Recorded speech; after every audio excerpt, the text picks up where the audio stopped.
Les gens s'attachent beaucoup à quelles sont les conséquences de leur action, mais non pas l'origine de ce qui éradiquerait la conséquence de leur action. On est sur, j'ai délégué ma représentation, maintenant, pour avoir un logement, je suis obligé d'attendre Tintin, soit il faut que je sois pote avec lui, ou si je lui tire pas les pompes, ben, je suis écarté, s'il y a ceci, il y a cela, comment fonctionne le système bancaire, et ainsi de suite. On est sur, il y a des catastrophes sociétales, il y a des placements d'enfants, il y a ceci, il y a cela, mais il y a des gens qui administrent tout ça. Et ils administrent tout ça avec le consentement des hommes. C'est les hommes qui choisissent d'aller donner à ceux qui ont le compas et l'équerre et qui contrôlent de l'extrême gauche à l'extrême droite l'ensemble de la société humaine.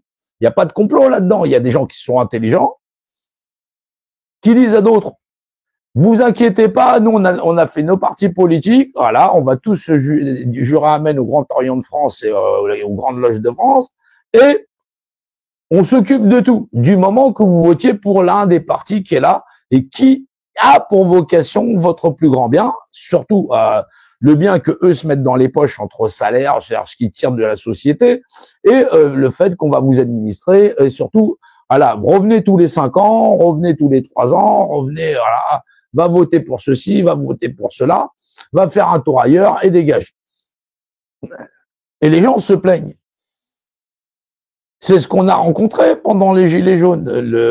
On a vu la France se lever, voilà, des groupes de réflexion se mener, là, des gens qui ont décidé de faire leur parti politique en pensant que ceux qui ont le club qui ont déjà pris tout le gâteau, ils vont t'en laisser une part, mais dégage. Voilà. Non, c'est pas parce que vous avez eu un pote élu ou quoi que ce soit que ça y est, ça va changer la face du monde. Non, non, t'inquiète. Il ira manger au râtelier comme tous les autres et ainsi de suite.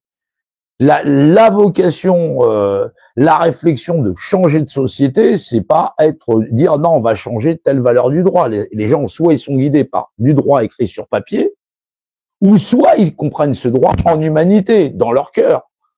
Ce qui se fait pas. Il y a des choses qui ne se font pas. Et aujourd'hui, parce que c'est sur papier, on a le droit de dépouiller ceci, on a le droit de dépouiller cela. Soit les gens ils veulent être dirigés par du papier et ils trouvent leur humanité parce qu'on leur a marqué sur un papier, ou soit effectivement ce sont des êtres humains de chair et de sang et avec le cœur d'un être humain. Il n'y a pas d'autre théorie, il n'y a pas de théorie. Il y a des gens qui ont renoncé aux droits humains de tous les êtres humains ont le droit d'exister sur cette terre. Non, il y a des gens qui te disent non.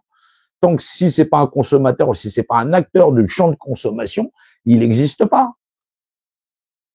Aujourd'hui, il y a quasiment plus d'endroits sur Terre où il n'y a pas de supermarché et où il faut pas payer pour exister, pour être sur un terrain, bâtir sa petite cabane ou quoi que ce soit. Faudra que tu payes.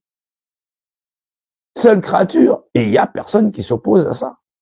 Intellectuellement, pour les générations d'aujourd'hui, pour les générations passées, celles qui cherchaient la liberté, et pour les générations futures. Il n'y a personne qui s'intéresse à la lutte de l'humanité.